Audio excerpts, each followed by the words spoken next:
আমার এটা অবৈধ জায়গা, এটা আমার জন্য খারাপ, তাহলে আমি চুরি করাটা আমার জন্য ভালো। ভাই রাষ্ট্র যদি ব্যর্থ হয় আমি কি করতে পারবো? আমি নাগরিক হিসেবে আমার দায়িত্ব দেখা, আমার অধিকারগুলো দেখা, ওইটা দেখুক উনি, তাইলে আমি চলে যাই। আমার একটা কর্মসংস্থানের ব্যবস্থা করে দেন। সরকার তো এটাও দায়িত্ব না, আমি দেশের নাগরিক হিসেবে এটা দায়িত্ব না যে আমার কর্মসংস্থান দেখা, আমার কর্মসংস্থান দেখা এটা দায়িত্ব না। এটা না মানে আমার সরকারের দায়িত্ব না, মানে তারা আমাদের জন্য কোনো চিন্তা ভাবনা করবে না।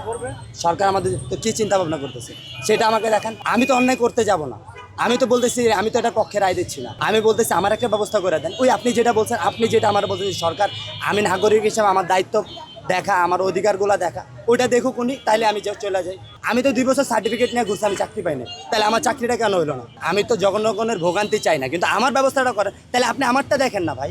আমারটা তো আপনি দেখতেছেন, আপনি জনগণের ভোগান্তিটা। তা আমি যে সার্টিফিকেট দিয়ে দূরলাম, 2টা বছর খাটলাম, আপনার চাকরি হলো, আমার হলো না কেন? তা আমার যোগ্যতা নাই? আপনি সেটার প্রশ্নের উত্তর দেন আগে, আমার প্রশ্নের উত্তর দেন। আপনার ভোগান্তিটা চিন্তা করেন, আমার ভোগান্তিটা আপনি চিন্তা করেন, আমার ফ্যামিলি না কে থাকবে সেটার চিন্তা করেন আপনি। আমার কেন চাকরি হলো না? আমার যোগ্যতা কোন দিকে কম? আমি সরকারি কলেজের স্টুডেন্ট, আমার কেন চাকরি হলো না? আমার প্রশ্নের উত্তর দেন আপনি।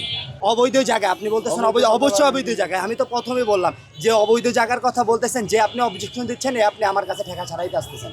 অবৈধ জায়গায় ঠেকা ছাড়াইতে আসতেন। শোরুমে আপনার মতো পাবলিকও যাওয়ার মতো ক্যাপাসিটি রাখে না, অনেক এরকম আছে, অনেক লোক আছে বিত্তশালী, সেও আসে কার নিয়ে আসে এখানে ঠেকা ছাড়াইতে, সে শোরুমে যায় না কেন? এখানে কমে পায়। আমি বারবার বলবো যে এটার পক্ষে আমি না, এটা অন্যের ভোগান্তি, আমি চাই না, কিন্তু আমার ব্যবস্থা করে দেন, আমি চলে যাই। এটা কি আমার অধিকার না? আমি নাগরিক হিসেবে আমার অধিকার না? আমি তাহলে বেকার হয়ে আর আমি না খেয়ে মরবো, আমি চুরি করবো ভাই, তাহলে ওটা আমার অধিকার? আমার এটা অবৈধ জায়গা, এটা আমার জন্য খারাপ, তাহলে আমি চুরি করাটা আমার জন্য ভালো? আমি কি যেন নেশা বিক্রি করা আমার জন্য ভালো? আমি একটা ছাত্র, আমি নেশা বিক্রি করবো, এটা আমার জন্য ভালো হবে? তাহলে আমার কর্মসংস্থান ব্যবস্থা করে দেন। আপনারা শুধু বারবার বলেন যে অবৈধ অবৈধ অবৈধ, এবার বৈধতা দেন আমাকে, আমার জবাবটা আপনারা দেন। ভাই রাষ্ট্র যদি ব্যর্থ হয় আমি কি করতে পারবো? আপনি আমার দিক দিয়ে চিন্তা, আমি বারবার বলতেছি আপনি আমারটা জবাব দেন। আপনি আপনার প্রশ্নটা করতেছেন, আমি কর্মসংস্থানের ভোগান্তি হলে আমি কেন অন্যের ক্ষতি করবো? আমি তো বললাম আপনার ক্ষতি হোক, আমি সেটা চাই না, কিন্তু আমার ক্ষতি না হোক সেটাও তো আপনি চান না, ঠিক আছে? তা আমারটাও আপনি দেখেন। আমি বলতেছি সেটা, আমি এটার পক্ষে না, বারবার বলবো এটার পক্ষে না, এটা করার কোনো আমার ইচ্ছা নাই, কিন্তু আমারটা একটু দেখেন।